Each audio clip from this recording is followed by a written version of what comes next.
right, everyone, so I'm here with a very special guest today by the name of Ted Skup. He's an author of a book titled Death, Taxes, and Pushups. He's also an actor. He's been in a show titled Flirty Dancing. How are you, Ted? I'm doing great. Well, first of all, I'm the author of Death, Taxes, and Pushups. That's the book that I wrote 12 years ago. So I wrote it. Taxes and Pushups is the name of the book?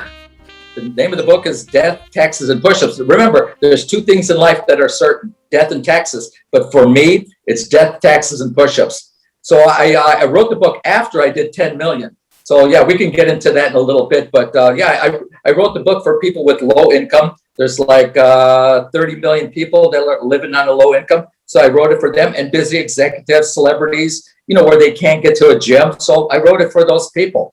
So yeah, right now I've done about 15 million. So yeah, it was the first book ever written on push-ups, obviously. What can you write about push-ups? You go up and you go down. How simple is that? So what I did is I incorporated my lifestyle into push-ups. Like everybody else, I started at the gym after high school. Then you get married and have children. So you have to spend time with the family. So those days of the gym are gone. So every time I missed a day at the gym, I started doing push-ups. And all I did was just keep, I said to myself, you know what, I still look pretty good doing the push-ups. So I got away from the gym. I did more and more push-ups. It's a transition. And I got up to 1,000 a day. So for 42 years, I do 1,000 a day, each and every day, with the exception of a handful of days per year. I'm at 15 million now. So anyway, when I wrote the book, I had done 10 million push-ups. So 10 million push-ups. Yeah, at that time, it's 15 million now. So yeah, it's just, it's what I do. It's part of my life. So yeah, you can't write a book about, I said, how do you write a book about push-ups? Again, you incorporate your lifestyle. And I have, just the way I transitioned from the gym into doing strictly push-ups, because it's all inclusive. The push-up is the most perfect exercise on the planet. It works every muscle. You don't have to go to the gym. What you have to do is take it to a higher level. So, that's what I did. And I love that you operate with it with a numbers system as well. I love that you keep track of it, because like many things, like you said, you incorporated the push-up with lots of things in life. And just like a lot of things in life, you got to keep rolling with the punches, and it's a constant thing, right? And at the end of the day, sometimes we don't see that progress. But when you put it like that and you remember how much work you've put in, you really see the progress, just like with things like music and everything else. It's like a muscle. The more you work it, the better it gets. It's just mathematics. Exactly. And the fitness industry is a $100 billion industry per year. And back when I wrote the book, there was like 40% of all Americans were obese. And here it is 12 years later, and there's 42% of Americans that are obese. So here the fitness industry is growing. People are spending more money, and the obesity level is going up. Why? They're selling magic bullets and quick fixes. They sell supplements that are supposed to transform you overnight. They have these new machines or gadgets that you're going to end up selling at your garage sale in a few months. Nothing's really working out there. So why not go back to where we started from high school, where the gym teacher forced us to do push-ups, or the military? It's simple. It's fun.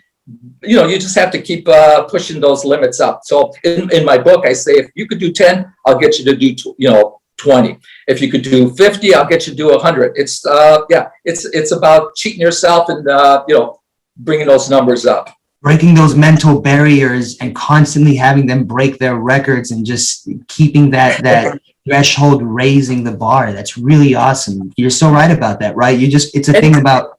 Go ahead. No, and as I said, it's like one machine that does everything, because you're working your upper body. And when you do it higher numbers, you're contracting your stomach, your butt, your legs, everything. You're using like an isometric, you're planking, and you're doing the movement. So it's all inclusive. So you get these gurus, these guys now are coming out with these fancy push-ups. They say, do them real close like this, and you'll build your tricep.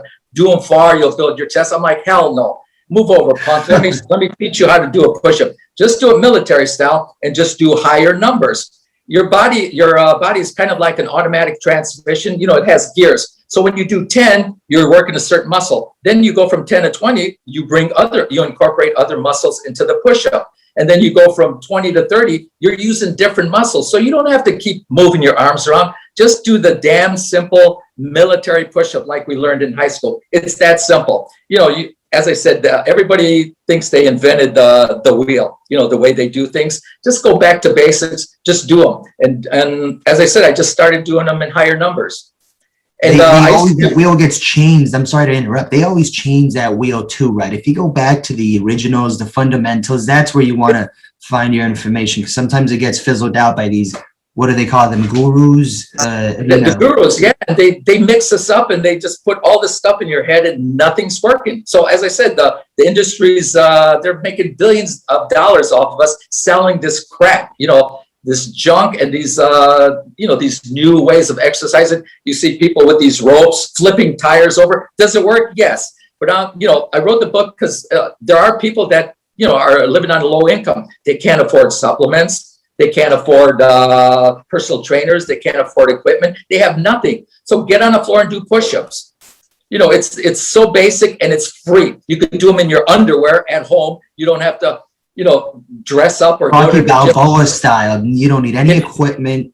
In fact, the time it takes you to go to the gym and come back, I'm almost done. So here you're saving time as well. It's just, it's that simple. Absolutely. And if you have a run and gun lifestyle where you're doing a lot of traveling, a lot of moving, it helps out because having to find a gym and things of that nature take time. And like you said, the drive, if you can just go ahead and get that in, because with working out, there's a lot of things that take place afterwards and during. A lot of times we're sort of taking out our stresses on the objective at hand, and it helps you sort of just you're dealing with yourself at that moment, and it's just really fun to go ahead and work it out and go through all that stuff.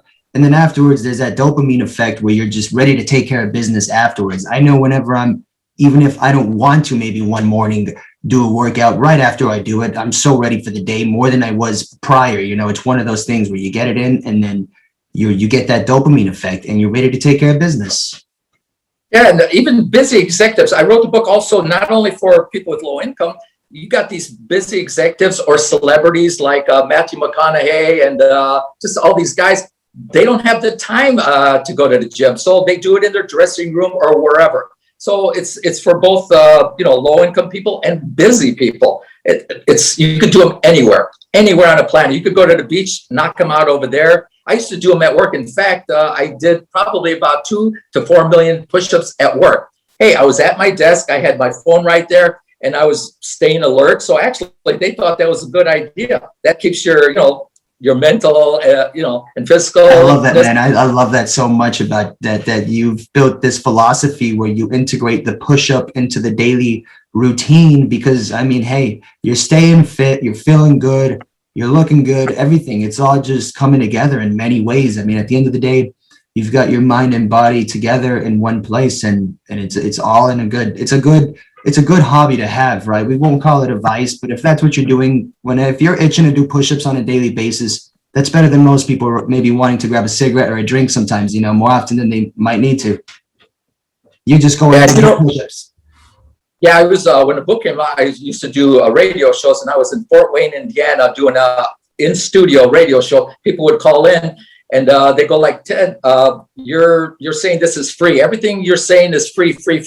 And they go like, you're a promoter too. All you want to do is sell a book. I go like, hell no. I says, go to the library, get a free one. I wouldn't buy your book. I'll go to the library because my book obviously was located in libraries throughout the country. But I said, if it's not there, they'll get it for you within a week. So no, I told them, don't buy my book. How many authors say not to buy their book?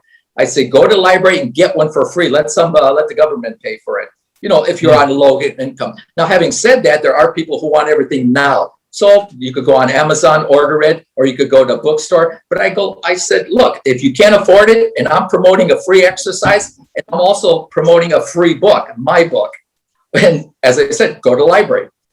So, right, so and naturally, this is go to the library, pick one up if you want, but you're doing what you got to do to make your living because this is what you do. But at the end of the day, you're ready. You want people it's for the value that they can take from the book. That's what's most important.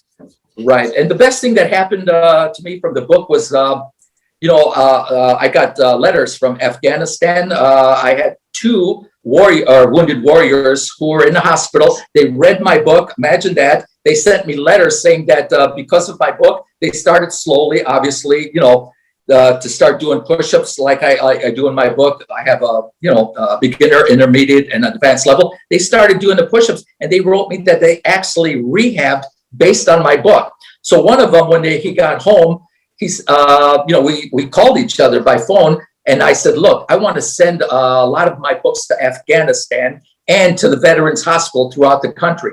So I sent cases to Afghanistan. Through him, I got a hold of his, what do they call, major or whatever, and they sent my books to Afghanistan and also to the hospitals. So I got a lot of beautiful letters, from warriors. So to me, that was worth more than the money I was getting from the books. That's amazing. That's awesome. I know, that was awesome. When I got those letters, you almost wanted to cry that you actually affected someone. A simple damn push-up. I mean, but as I said, I made it entertaining. So the book is, making fun of myself, my lifestyle, and how I incorporated it. So the whole book is about push-ups, but it's how I do them through my lifestyle. Again, you go up and down. You can't write a book on push-ups. But after I wrote my book, all of a sudden, a year later, there was like 10 books. And they kind of like plagiarized some of the things that I started. And then they just added their own twist to it. Then they started No, it's just that's part of the book. Is like if you can affect someone and change their life, through health or whatever, and that's where I got my joy from. Death, taxes, and push-ups. You got to do. Death, taxes, yeah. All right, you guys. Coming up after a commercial break, more with Ted about death, taxes, and push-ups.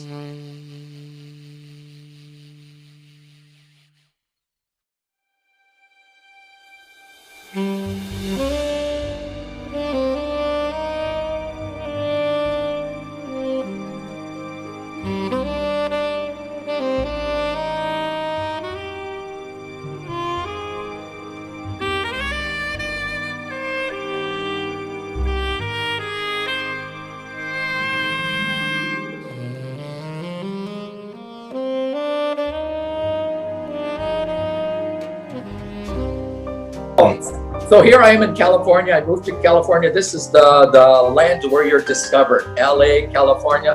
So as soon as I came here, my daughter was married about 8 years ago, and one of her friends was a casting agent. So she found out I came to California. She found out my partner passed away, and I'm starting a whole new life. And she was pitching her show called Flirty Dancing. So they cast me, and they said I did a real good job. They forwarded to the Fox producers. So they called me in. They said, you're a character, so let's have you dance in front of us. And I'm not a dancer. I dance at weddings. You get drunk at a party, you'll dance. But as far as a technical dancer, never done it before. So I went in front of the Fox producers for Flirty Dancing, and they picked me that day out of 800 guys that auditioned. Now having said that, let me tell you, they wanted a token old guy. Okay, so the people on the whole season were between 20 and maybe 40 years old. So you got to put in a senior citizen in there. So guess who fit the bill? Me. So I'm almost. Hey man, that's still, you were the guy though. At the end of the day, you were the guy. So anyway, I'm going to be 70 years old in just a few months, and so they wanted me because I had the energy and whatever they were looking for. Yeah, and I did the show, and I was the featured person. I got to dance with two women, never spoken to them, never talked to them, didn't know who they were. So I danced with Sharna Burgess. She was my choreographer. She won Dancing with the Stars about 2 or 3 years ago. Yeah, so she was my trainer. And let me tell you, she beat me up. A lot of reality shows are kind of fake. Well, I'm telling you, this one was legit. This show, I can't speak for all the shows, but this show is legit. They beat my ass. When I thought I was in shape. I mean, when you start dancing like they do and start, twirling around and twisting. So anyway, the day of the shooting. You don't even know how to reciprocate. No, I jogged for 30 years. I haven't jogged in years, but I thought I was in great shape until I started dancing. Those people are athletes, those women and men who dance, those choreographers. Oh my God, they beat me up. So I danced for about 5 days, 4 hours a day. The day of the shooting, my kneecaps or my knees were about this big. They just swelled up just from going laterally and doing those scissor steps. So yeah, it was experience. I'm glad I did it. Would I do it again? I don't think so. They pay like $1,000 to beat me up for a week. Anyway, it was a great experience. I was on Fox. I danced in front of 3-4 million people, and I made my friends jealous, because that's why you do things here in California. You do it just to rub all that stuff you do in your friends' noses. But anyway, it was a great experience. I did the show, and my family watched it. That's my 15 minutes of fame. That's wicked awesome that you're able to say one and done, though. I love that. You're not chasing it still. You're not trying to go back and break the kneecaps for another 1,000 for the week. No, they tried calling me. They wanted me to audition for the senior bachelor show. You know, they have the bachelor show, like a bachelor. The knees. So they called me about that, and I go like, no, never again. That was a one and done. I'm glad I did it, but yeah, I worked hard for it, and I don't think I'd ever do that again, unless it was a lot more money. But yeah, these token fees that these shows, people think that you make like $20,000-$30,000. Yeah, it's not like that. So for 5 days, I worked out every day, 5 hours a day, training, learning 2 dances. And again, I'm not a dancer. That was hard work for $1,000, but absolutely, it was still a great experience. Welcome to California. This is where you come to be discovered, right? Absolutely, that's where you do it. You come here, and that's the ideal goal. That's the ideal goal. Flirty Dancing is the name of the show, huh? Yeah, it was Fox. It was one season. They did like 12 episodes. It was pretty cool. It's so my portion was half hour. There's 2 half-hour shows. It's an hour show. And I was the featured guy, and I got to pick one of the girls. I went out to, dinner with her. You know, it's kind of like set up, but, you know, they want you to continue the relationship, but it wasn't like that. I did pick her out of the other girl, and, you know, the show's sake, you go out to dinner once, and, you know, everyone has this fantasy that you're going to be a couple for the rest of your life. Anyway, I'm with someone now, and I found the most, the best person, you know, for me in my life. And you didn't let Hollywood, Hollywood create this predestined one. You found it for yourself. You won the lottery. Exactly, it is the lottery. Yeah, they really weren't looking for expert dancers, but as I said, I danced in front of them by myself, which was like I was petrified. And they go like, "Okay, you're in." I'm like, I don't know what I did. I was just free dancing, you know, and just. They picked me that day. They took me to another room. They said, "You're our guy." I'm like, "Okay, then what's next?" We'll contact you. But yeah, it's a crazy ride that you know, since I came from Chicago. So anyway, I have an Instagram page, and I show just my lifestyle and everything. You know, a few weeks ago, I posted myself smoking a cigar, and all of a sudden, there's always haters. They said, "You're a fitness guru, and here you're promoting a cigar smoking. It's very unhealthy." Several people, made comments. I'm like, there always is. And I told them, look, and I also said that in moderation. I said that even famous athletes, Michael Jordan, Schwarzenegger, every single celebrity has a cigar. And you know what? I don't smoke on a daily basis, but I enjoy a cigar. And I'm like, screw you. I'm not going to sit here. This is my life. When I want a cigar, I'm going to post it. And, you know, I'm not pushing it. It's just part of me. You know, I don't say, you know, have a cigar or anything like that. It's just, you know, I just enjoy, you know, a leisure cigar. It's just like a drink.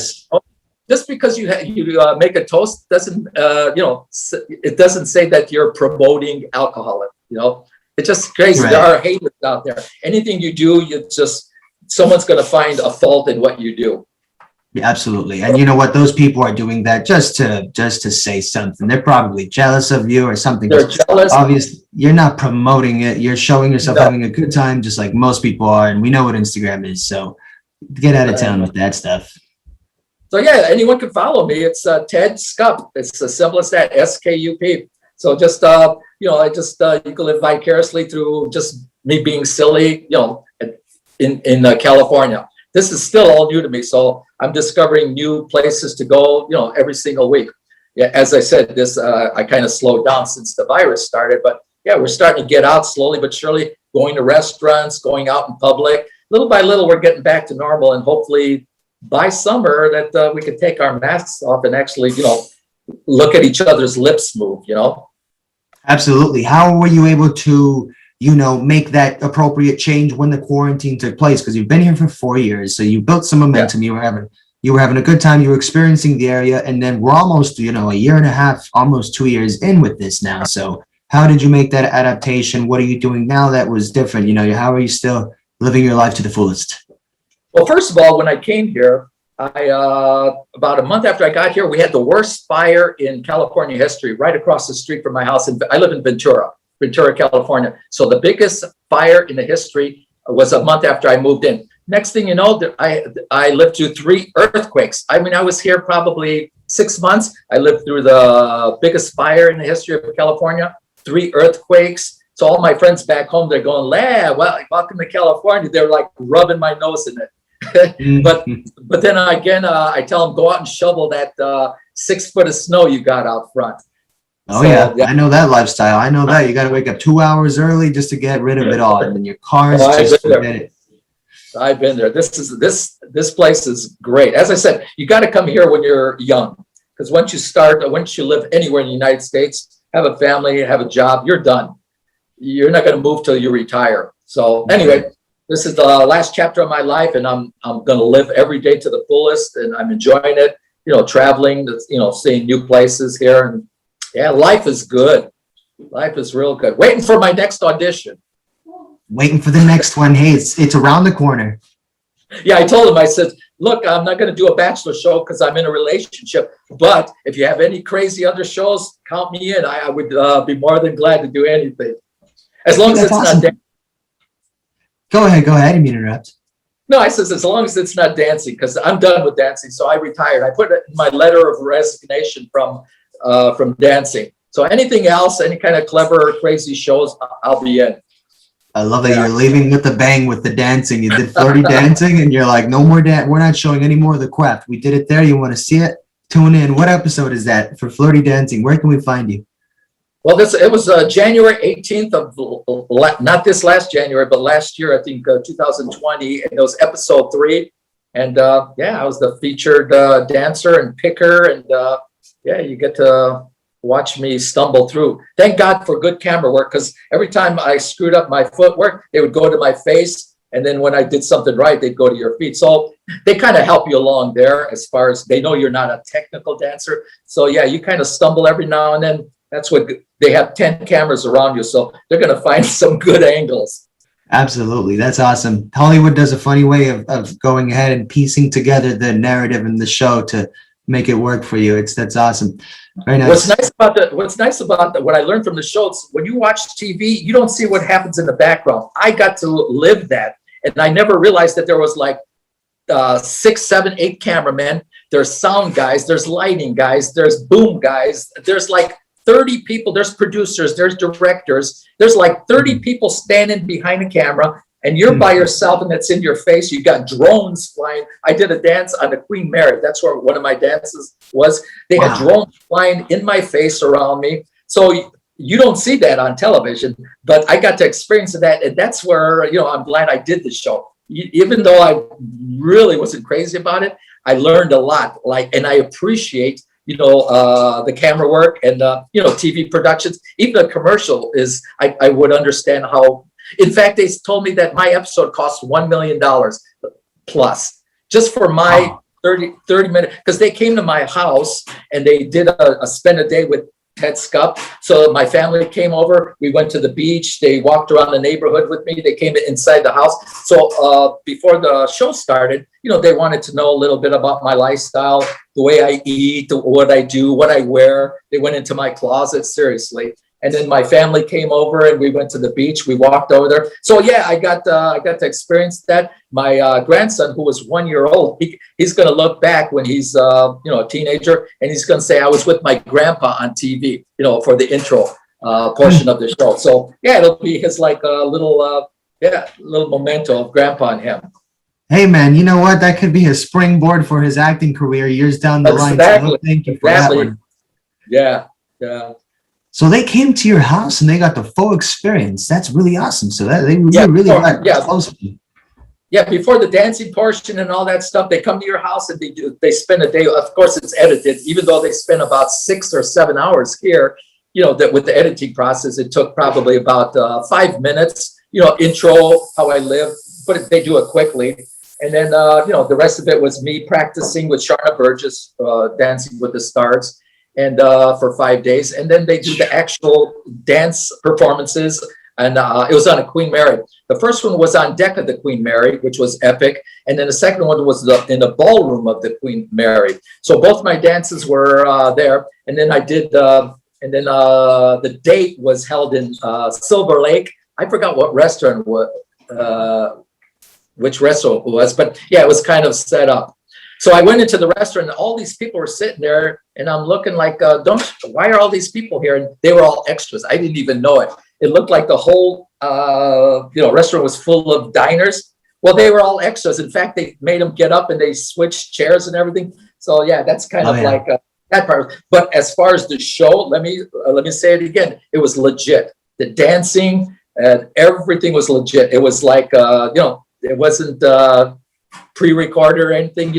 Everything was just like it was. Oh yeah. So, yeah. So I'm going to say that about that show. It was totally legit. That's awesome, man. And absolutely, for anyone that doesn't know what that experience is like, I mean, you went through the full experience of a television show. You had a full set, a full crew. There must have been, you already said it, however many people there were, and you had extras watching you. You were the guy. They were watching. All these extras were like, hey, look at this guy. What's nice is the whole block was full because there was camera in here at my house. All the neighbors were all like gawking and everything because I really didn't tell them what was going on because I didn't even know what was going on. So they blocked the street.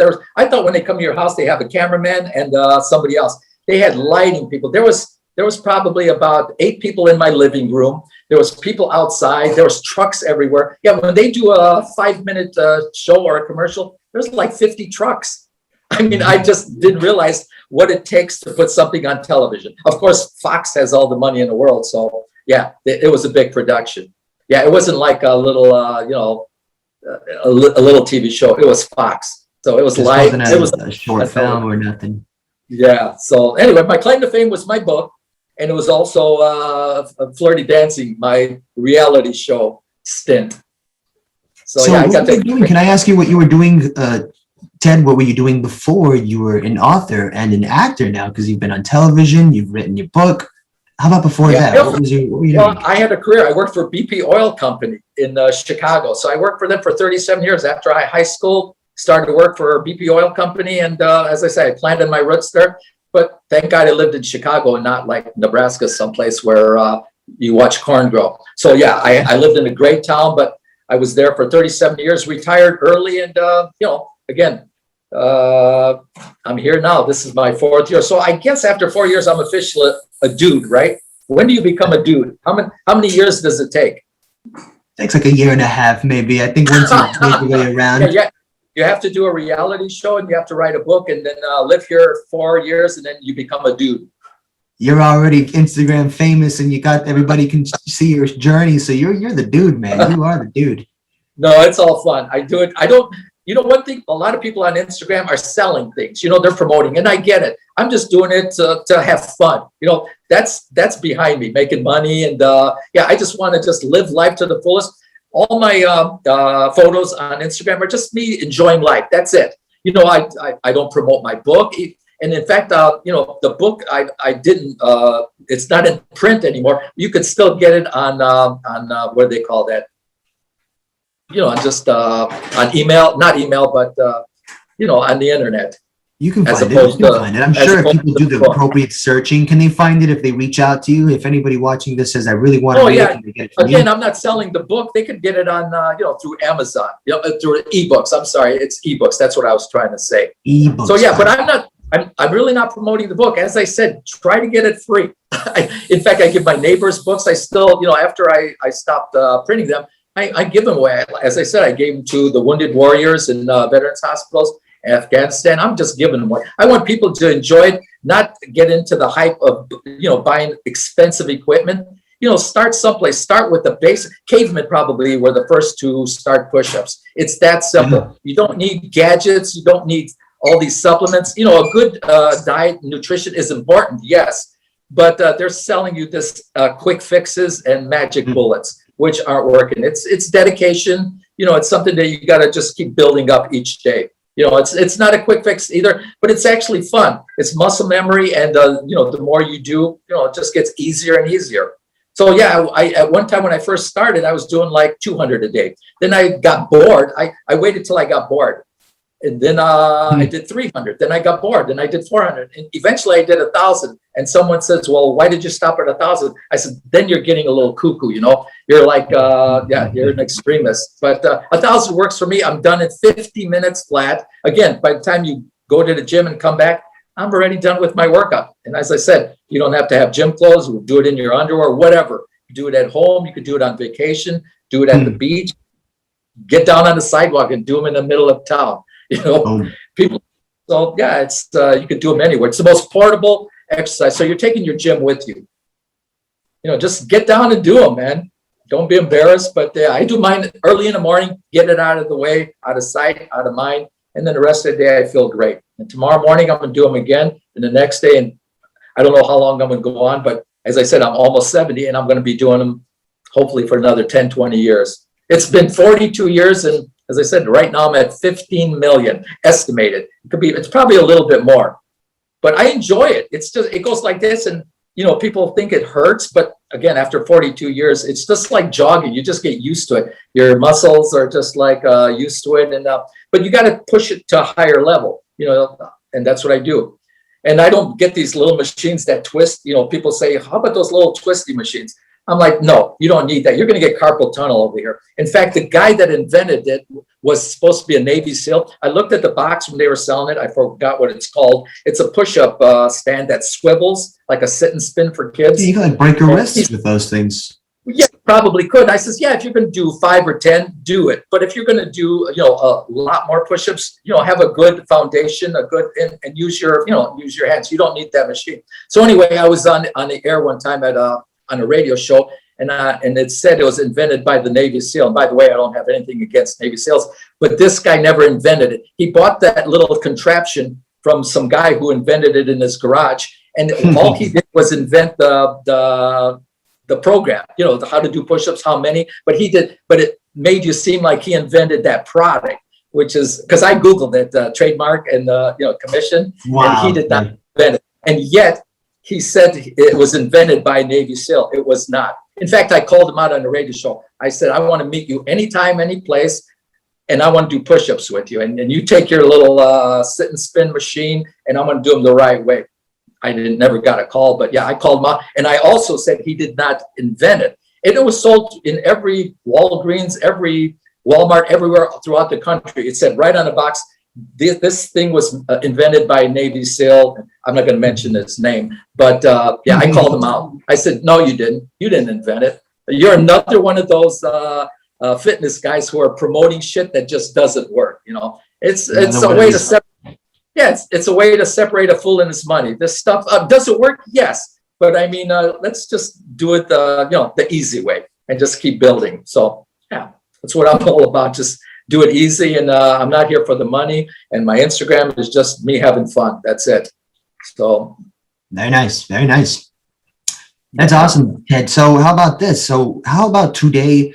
Like you said, you're living life to the fullest. What does that mean to you? What are you doing? Do you get up at a specific time? Is it all about just going with the flow today? What is it that you're? Well, again, I have the luxury of time, so I can do whatever I want. But I'm kind of OCD. I get up at 6 a.m. every morning. I have my cup of coffee. I read the news real quick while I'm having coffee, and I get down and I knock out 1,000 push-ups every single morning.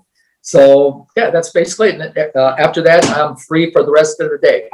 And I'm starting to travel. We're getting out more now, and hopefully we could get on planes. I'm still kind of leery about getting on a plane, but we take days. We just got back from Vegas probably 10 days ago and spent about 4 days there and had a great time. And so we're venturing out slowly. Hopefully we could get to, you know, get on a plane.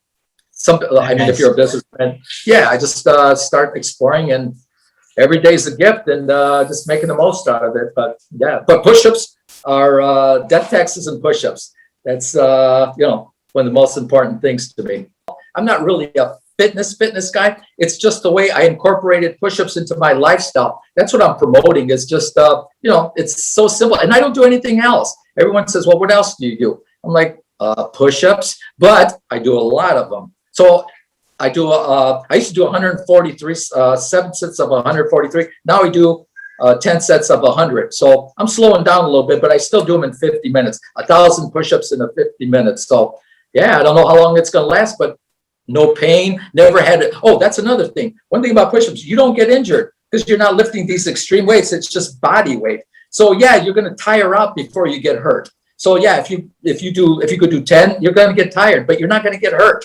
And that's the thing. Even these gym guys, these gym rats, they go to gym, then they have setbacks. They pull a muscle, they're out for 3 months, you know, and a lot of people never come back. I mean, there's always these guys that, that they could be 60 years old and still look good, but that's rare. So yeah, you go to gym, you're looking for an injury, and yeah, and my life is about the tortoise and the hare. Okay, so I'm the tortoise. You're going to go to the gym. You might get there faster, but guess who's going to win that race? The tortoise, because I do them every day. I do them methodically. I don't get injured, and I'm just I don't take it to the limit. I tell people that the word "no pain, no gain." Fuck that. It's about just enjoying it and do it at your own leisure, and you'll notice that. Once you do 10, you're going to be able to do 12. Once you do 12, you're going to get bored and do 14. But you got to do them every day. So it's muscle memory, and you just keep taking to higher limits. So that's what it's all about. I didn't invent the wheel. I didn't invent push-ups. What I did, I just transitioned it into my complete lifestyle. So 42 years. Talk about field testing. So all these drugs are coming back. These toys are coming back because they're not field tested. These marketers put out these things, and then they come back. They don't give a shit. But I field tested push-ups. So if somebody tells me how to do them, I'm like, no, I made all those mistakes, and this is how you do them. You don't need any fancy equipment. You don't have to go this way. Just do more and more this way, and your muscles will adapt. The more you do, you'll use different muscles in your body to do that same. So you don't have to move your arm around. Your body will compensate for the extra reps that you do. Simple shit. Absolutely. Ted, what advice do you have for people who are retired today? What advice do you have for them to live their life to the fullest? Just go out and have fun. As I said, I'm starting new here in California. There's so much to do. And, just when you think you've done it all, there's all kind of new experiences, meeting new people. I enjoy meeting the people, doing shows, just not promoting myself, but just enjoying talking about the things that I've done and screwed up, and I enjoy just this banter that we're having today. This is what it's all about. I enjoy, like today, I'm just enjoying just talking to you, and hopefully people just get up and do things. And again, I'm not here to promote anything. Don't buy my book, go to the library. As I said, try to get it free. And I think there's a few left on the internet someplace on wholesalers. But yeah, I'm not here to sell you anything. Just starting a push-up revolution and say no to the fitness industry. You're bullshit. It's $100 billion industry. People are getting more obese. They're getting, they're overweight, and we should be getting, in better shape. If you're giving all this money away to the fitness industry, shouldn't we all be getting better? But the numbers are going up. They're going up every year. So go back to basics and just have fun, enjoy it, and don't take it to the, that no pain, no gain mentality is where people screw up. Because when you feel pain, what do? You stop. And they're going like, hell no, man, this stuff hurts. But if you cheat yourself and go slowly, but then every week or whatever, just take it a little bit higher. You got to stair step. It's like baby steps. It's kind of you have to be willing to take those baby steps, because the problem is with pain, sometimes people run away from the pain afterwards, and not many people run towards the pain. You want to sort of work towards that, but like you said, it's the tortoise and the hare type of mentality, and you want to have some sort of sustainability and longevity. And if you're always taking it to the limit, especially without experience, which a lot of these characters, people don't have a lot of experience, right? You hear the guru say, you can do it too, push it to the limit. By next week, you'll be... Then next thing you know, you're buying their products and you've made no progress, versus forget everything and remember the most important part of it, which is the work, the push-ups, and feeling good. Feeling good is the goal. It's as simple as that. It's a no-brainer. People just overlook it. They want that quick fix. They want it now. today's generation, or everybody wants it now. They want that instant gratification. They want that instant body that they see in the GQ magazine. No, that guy's been in the gym and for years and years and years. We're all not going to look like that. But doing a push-up, it builds definition. There's no doubt. You can see a lot of these movie stars. It does build definition. You're not going to get that bodybuilder look, but you're going to get that athletic look. That's what you want. You want definition, and to get those big biceps and big chest, you got to eat more. So you got to gain like 20 pounds to make it bigger. You're not going to get muscles staying at the same weight. You have to work out, hard at the gym, and then start eating and gaining weight to get that look. I just want to look athletic. I just want to be in shape. And as I said, and one thing about push-ups, at the numbers that I do, it's both aerobic and anaerobic, meaning it's like a strength exercise. And then when you're doing a lot of them, you're burning calories. So it's aerobic as well. So you're getting best of both worlds. And yes, you get your stomach because you're contracting your stomach. And as we talked about that, you're planking, you're getting that full benefit. I mean, it's all inclusive. It's like 10 or 15 workout machines at the gym. Yes, I'm not saying anything bad against gym. If you have that luxury, if you have the money, if you have the time. But me, I had to get away from that with the family. Then your kids, their events, swimming, practice, whatever. You got to put time into your family as well. You can't live at the gym like a lot of people do. But again, the gym, you'll get there faster. But the way I did it, it's the tortoise. I'm the tortoise guy. I'm going to get you at the end. Take that from a 70-year-old dude. I'll beat you. All right. Well said, Ted. Well, I really appreciate you for being on the show, Ted. And let's get you on again in the future. Let's see what else we can talk about. I'm sure there's more. Yeah, we'll do it. Yeah, call me when I do 20 million. That'll be probably about 75 years old by then. But I'll be here. Hopefully I'm still in the We're doing it. 20 million. Yeah. All right, Troy. Thank you so much. I appreciate it. And I had such a blast. And I hope that, it's a no-brainer. Push-ups are the way to go. It's the best exercise on the planet. Very well said. And like you said, it's for many reasons, right? You're hitting everything. You're hitting 15 machines at once, and it's all engaged. So let's engage. They can follow me on Instagram. Again, I'm not there promoting a product or anything. It's just me being silly with my new life in California. You can see, even my captions are like stupid. They're cheesy. I know it. And it's just about me having fun. Here's a 70-year-old guy who's done it in the past.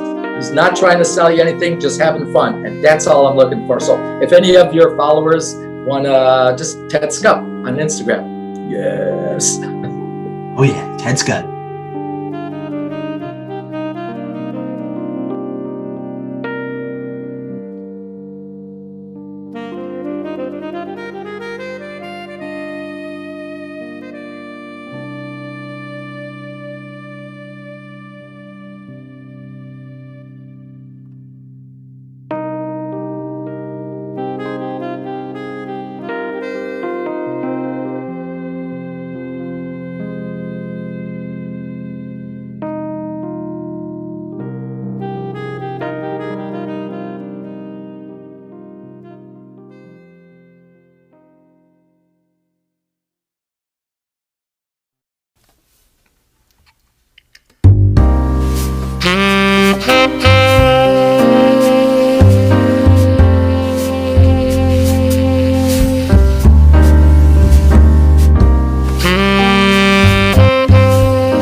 Thank you.